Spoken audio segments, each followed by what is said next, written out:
Brunson gets free. Dude, he's constantly ahead of his defender. I mean, this is crazy. Give up. The verb of that is Cavaliers. Yeah. Fakes, goes inside, lays it up and in. That's embarrassing. That's terrible. All right, welcome back to the show, everybody. Hope you all having a good day so far. So I had a request to check this one out from the member section, and I'm really happy to do this one. So this one is from Uncut Hoops, and this is titled The Most Fraudulent Duo in NBA History. And this one is talking about Mr. Harden. And I don't know, man. I've been a Harden hater for over 10 years at this point, and I don't even know if I can qualify myself as a Harden hater. I never believed in him, like not for 1 second. Like I never believed his style of basketball could win, and especially now that in his older age, like him joining a team, I see it as a net negative, especially because guys, he's never overcome this playoff choking thing, and it's not to be, We're not exaggerating. That's all I'm going to say. I haven't been exaggerating. No one's been exaggerating. The guy got dragged out of the first round in that series. His final game in that series, he shot about 25% and got a whole bunch of turnovers, probably like 7-8 turnovers. And then he did it again in the second round. And then the third round, man, he was collapsing the whole time. So I don't understand what this idea of like get James Harden on your team and that's going to get us over the hump. I think that's going to guarantee that your team tanks, like your team collapses in the playoffs. Anyways, as you can tell, I'm excited to go and talk about this because I haven't actually talked about it since New York just absolutely obliterated these guys. I can't believe it, too. 4 games, total annihilation like it is. And the Knicks, I think they've won like 7 games in a row or something, I heard, in the playoffs. It's pretty crazy. Crazy momentum. Anyways, sorry about the blabbing long intro, you guys. Let's get right into this. Link is going to be down below in the description for the original video from Uncut Hoops. And you'll also see a list of channel members. Shout out to you guys. I appreciate you all for the support. Last I checked, we were at 97 channel members, which is very cool. I'm very thankful for you guys. So anyways, without further ado, let's do this one, guys. Like the video if you could. Hit that hype button if you got any. I'd appreciate it. And here we go. I'm going to enjoy this. Top news of this evening. Harden to the Cavaliers. Yet another photo shot for the man with the biggest beard. You know when he went to the Cavs, I was kind of sad because I liked the Cavs last year, and I was like, oh, now I got to root against them. From Utah. And then I'm pretty sure he's going to be gone next year, though. Deal. Right? Fakes. Cavs fans, do you want him back? Pull-up jumper. Got it. Scores. Brunson, 3-pointer. Would you guys give him a new contract? Take a stop. He's already dead. Brunson with Harden on him. Brunson on the drive. The floater bank shot. What a it's shot. Good. Brunson what a shot in that fourth quarter. Barbecue chicken alert. Barbecue chicken alert. Drives, gets past Harden, gets inside. The floater's up and nice good. floater, man. Hold on. Let me just see how easy he gets past Harden. Bang. Drives. One step, one dribble. Look at that. One move. Gets past Harden. Let me look at Harden's footwork. Barbecue chicken alert. Barbecue chicken alert. Sorry, Shaq. Oh, he reached. Okay, so that way he doesn't have to follow. There it is. Yep, you're done. Gets past Harden, gets inside. The floater's up and good. I've made a huge mistake. Kids at home, if you want to see what the word quit means, come on, to give up. The verb of that is Cavaliers. Come on. This is what you see. You think they quit or the Knicks are just that good right now? No, they were down 29, Kenny. Yeah, I agree. I mean, it's both. They went down 0-3 because the Knicks were just pummeling them. But yeah, that game 4, they totally quit. I'm not even going to pretend like I watched the whole thing. I watched the first half and then I came back in to see the last like 2 minutes and a celebration afterwards. Man, shout out to Knicks fans right now, man. Life's got to be good. When it comes to the Eastern Conference the past 4 years, the one team that's always been competitive, always really feisty, is the Cleveland Cavaliers, led by Donovan Mitchell. Yep. As looking at their team's track record, in the regular season, they're always very, very competitive near the top of the Eastern Conference, at worst, a top 5 seed. I remember, I can't remember if it was in the Knicks series or in the Detroit series. At one point in crunch time, it was the Detroit series. In crunch time, I remember Donovan Mitchell getting subbed out for James Harden, and James Harden at this point was like 2 of 8 from the field with like 6 turnovers. It was like abysmal. And I remember him just like getting pissed off that he was being subbed out for Harden, like visibly angry at the whole thing. But looking at Cleveland, their big question. AKA, I don't think Donovan Mitchell ever really wanted Harden on the team. What do you guys think? Is Mitchell a legit number one option and a championship player? If you ask me, Mitchell is a very good player, borderline top 15, but not a guy to win a championship with as a legit number one. As looking at his time in Cleveland, over and over in this guy has underperformed and underdelivered. Look back 2023, his first year in Cleveland. That year in the first round versus the Knicks, having home court advantage, got spanked 4-1, an embarrassing exit. 2024 versus the Celtics, lost 4-1. He was hurt post game 3. Okay. Another disappointing exit. Now 2025, rock bottom. This Cavs team, the first seed in the East, they won 64 games and got spanked 4-1 by the Indiana Pacers. Yeah, I remember because I was kind of rooting for them to get to the finals and win it. Do you foul here immediately if you're Rick Carlisle? I do. Oh, my goodness. There's a steal. Oh, that's not good. Hildebrandt steps back. I like Hildebrandt, man. You blew it. After that loss versus the Pacers, Cavs management had to do something, shake up their core, get somebody new in place. And who did they ship out? Darius Garland, who is a nice player, for James Harden, notorious playoff choker. I just don't understand. If you're struggling in the playoffs, but you're having good regular seasons, why introduce to your team the guy who's most famous for that? Doing good in the playoffs every year. James Harden has a great regular season every year, guys. He hasn't had one good playoffs that I can remember. The Cavs making this move was sheer desperation. As looking at someone like Garland, probably not a championship player, a legit number 2. But someone like James Harden, we know who he is, we know his track record. So looking at this Cavaliers team, yes, made the East Finals, but in all reality, they went full circle. As much like 2023, got spanked by the Knicks, as will Jalen Brunson. Brunson the drive, left-handed off the glass. What a shot. Brunson drives on Strus, gets into the paint. Running layup is up and good. Brunson gets free. Dude, he's constantly ahead of his defender. I mean, this is crazy. Give up. The verb of that is Cavaliers. Yeah. Fakes, goes inside, lays it up and in. That's embarrassing. That's terrible. For this Cavs team making these finals, they really stumbled their way into it, got lucky numerous times. As versus the Pistons and Raptors, inferior teams talent-wise, they barely beat them. For NBA playoff teams, legit contenders. By the way, I can't believe they had that stat while James Harden was shooting like 25%. That's crazy. Talent-wise, they barely beat them. For NBA playoff teams, legit contenders, one thing they don't do routinely is play down to the competition. Cleveland the first 2 rounds, playing, pretty flawed teams, did that over and over again. But looking at the Knicks, a team that's rolling, has competent players, a competent coach, they were thoroughly undressed. And you can look at all aspects. Offensively, defensively, league game execution, chemistry. You can look at every aspect of basketball. Cleveland was thoroughly outplayed. And here's the one underlying problem for Cleveland that I've noticed for quite some time. Their big time issue is they have no identity, no it factor at a foundational level. Look at their star players, not really connected, don't complement each other. Their team quarter to quarter, game to game, very bipolar, and they have no heart, no edge, no real it factor. Looking at this Knicks team, they're not perfect, but they have an identity. He pulled a LeBron. No real it factor. Looking at this Knicks team, bang. They're not perfect, but they have an identity, know who they are.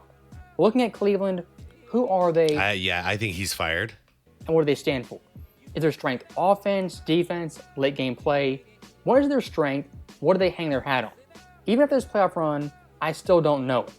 But here's one thing I do know. The one positive that these guys can take away is that they rallied together and they won 2 Game 7s now. That's the one positive takeaway. It ended in an abysmal sweep, but that was impressive. I'll give them that. This Cavs team, Mitchell and James Harden, will quit on you when things get tough. As in the fourth quarter of Game 3, they did just that. The entirety of Game 4, they rolled over and flat out gave up. Because there's getting your ass swept right out of the playoffs, and then there's whatever the hell happened to the Cavaliers. Bridges drives alley-oop, and Robinson with the two-handed slam. It's like they had a case of imposter syndrome. I don't think they were supposed to beat Detroit, man. And for Mikal Bridges, you don't see A little Like, long. guys, can you imagine how much better the series would have been if, like, the conference finals in the East would have been if we got Detroit versus New York? Like, that would have been a fantastic series, I think. Then a few minutes later. Alvarado tries a three. Towns on the flush.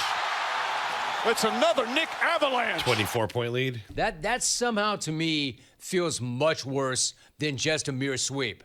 The Cavs didn't just get swept.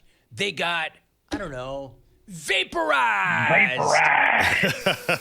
So that Cavs team right there in Game 3 and Game 4, they flat out gave up and stopped trying.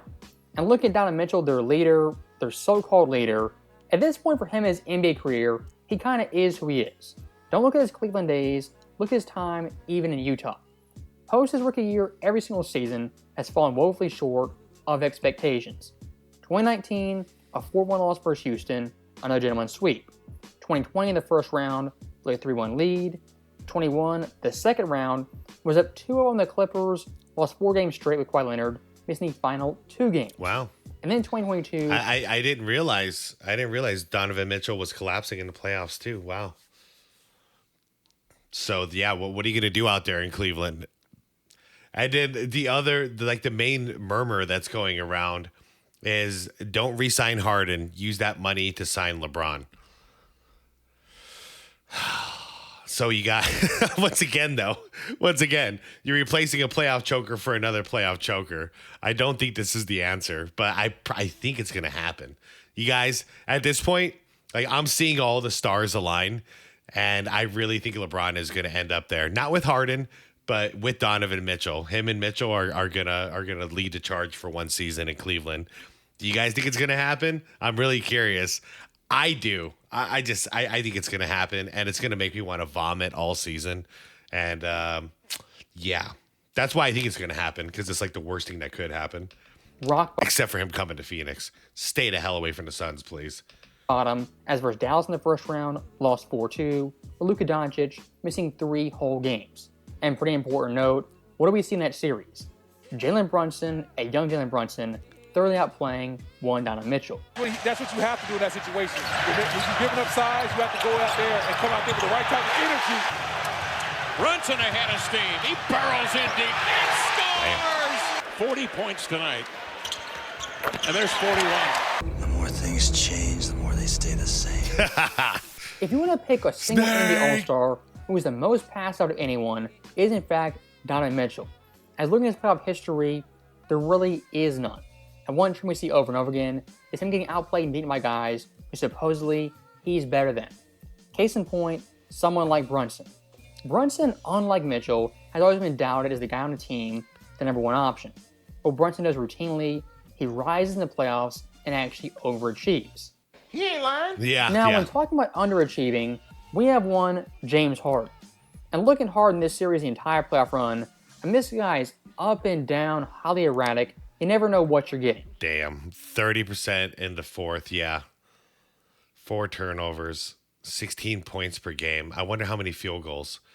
Because usually most of his points are from the free throw line. So I'd be willing to say this is another one of those games where he had less field goals than turnovers. I mean, I bet he did as the average for the entire season, or the entire series. At age 36, he's not reliable, he's inefficient, turnover prone, a cunt on defense, and a ghost in the biggest moments and biggest games. For every NBA fan right now, we know what James Harden is and what he brings. Mm-hmm. So being a dead horse, we're not really here to do that. James Harden is who he is, and that's not changing. No, if you want to win some games in a regular season, like you're a terrible team, I get it. James Harden will help you win some games in a regular season. But that's where it ends. Trying to challenge Cunningham. Oops. Cunningham's going to win the battle with a steal. Scoop it up. Thompson can fly. Shot clock at 7. That last foul on Towns, he's got 2. McBride. For someone like James Harden, even at his peak, his most dominant, I never really believed in him as a legit championship player. Me neither.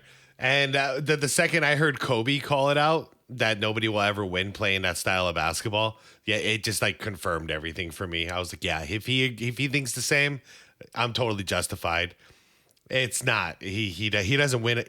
He doesn't have a championship style or mindset, any of it. And I don't think he's a leader. I don't ever see him as a leader.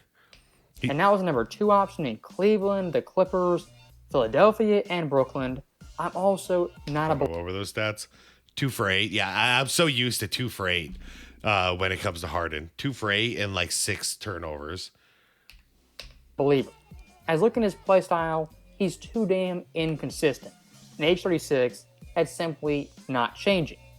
Now, to give Harden some praise and some credit, at any play of this playoff run, he in fact was the best watch. As game to game, quarter to quarter, you have no idea what he's going to do. A wide open airball jump shot 3, James Harden, he'll do that.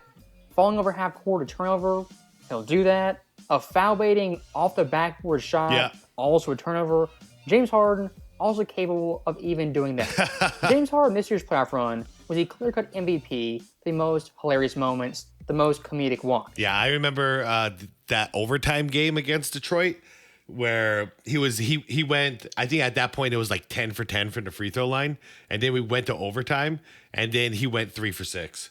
And I remember watching it the whole time because I was predicting it in my head how he's going to collapse.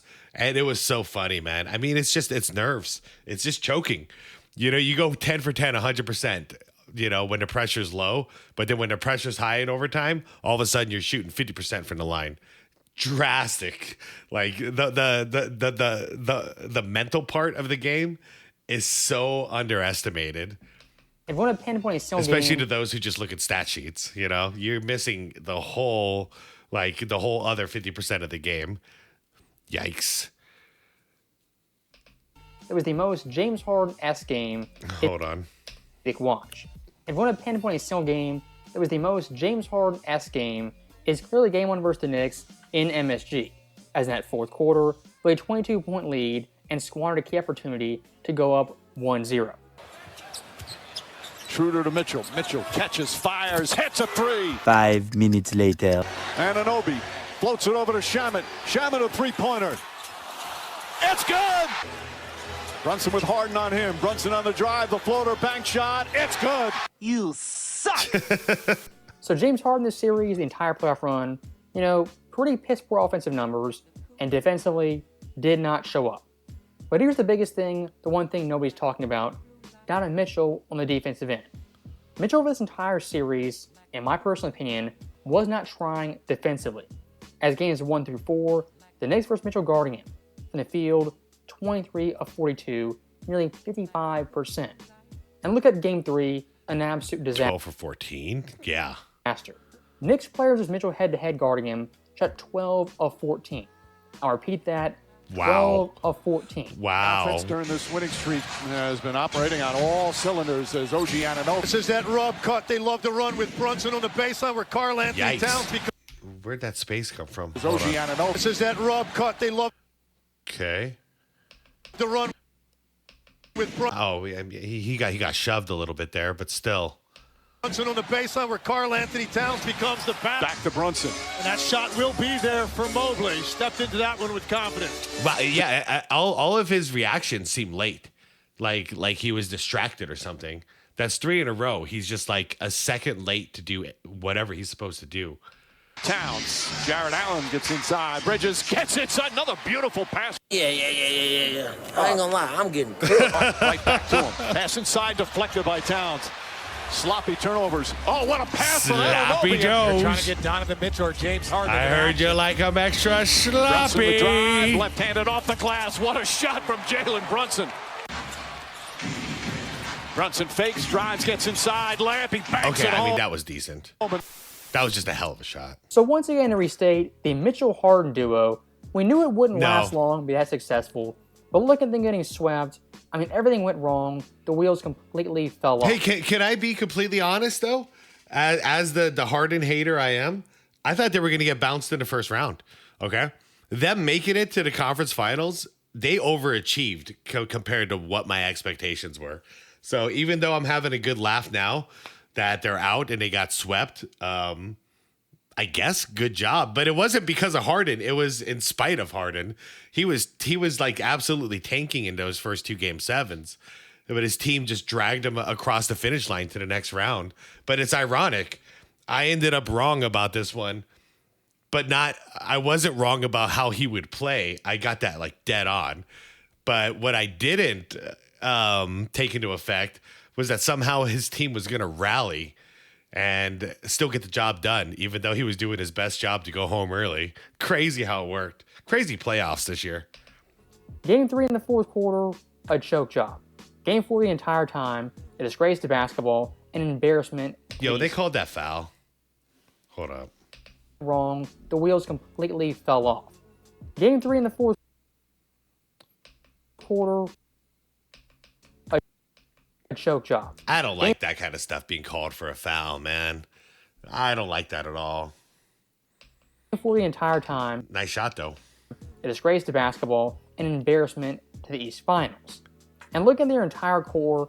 I mean, who do you trust? Who do you build around? Mitchell, not a legit one. James Harden, not a winning player.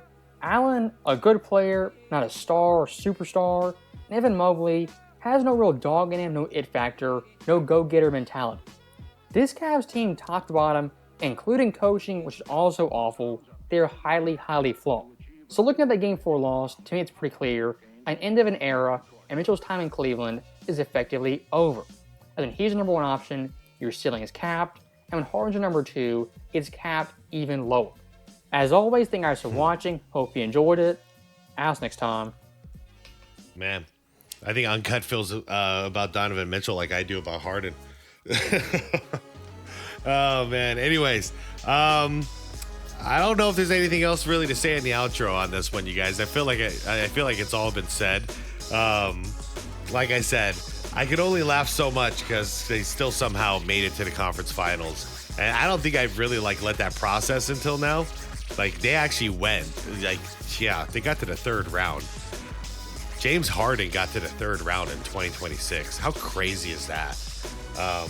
Anyways, I guess we'll all forget about it real soon with the way they went out from with New York. Hey, we got a couple of New York fans part of this community, so congratulations to you guys. I gotta say, as I'm not a Knicks fan, I've never been a Knicks fan, but I do like something. I noticed something, and I really do like this. The Knicks, after they won that Game 4 and cleared their path to the NBA Finals for the first time since Patrick Ewing was suited up, they didn't really celebrate, and I think that's huge because job's not done, job not finished. You know what I mean? Like to quote Kobe, job not finished. And whenever I see a team celebrate early, aka one.